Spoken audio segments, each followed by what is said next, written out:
We must pay homage to him.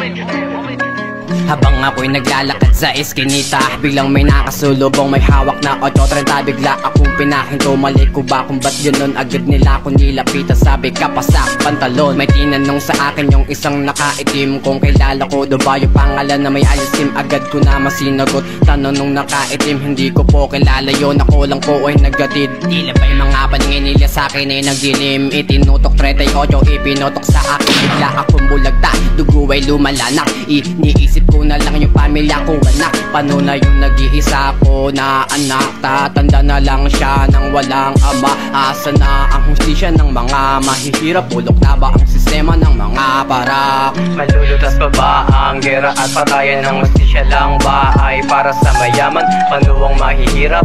Iiyak na lang kapag merong nakitil, pasensyahan na lang. Malulutas pa ba ang gera at patayan ng hustisya lang ba ay para sa mayaman? Panuwang mahihirap?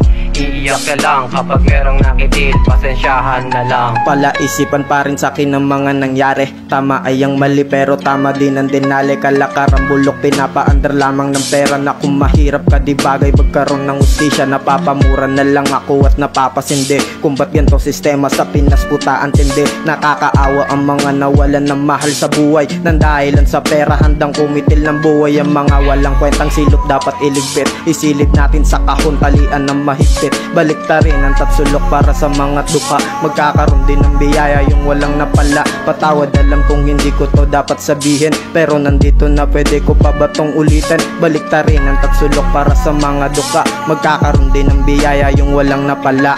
Malulutas pa ba ang gera at patayan ng hustisya lang ba ay para sa mayaman? Panuwang mahihirap? Iiyak na lang kapag merong nakitil, pasensyahan na lang. Malulutas pa ba ang gera at patayan ng hustisya lang ba ay para sa mayaman? Panuwang mahihirap? Iiyak ka lang kapag merong nakitil, pasensyahan na lang. Bakit ganito?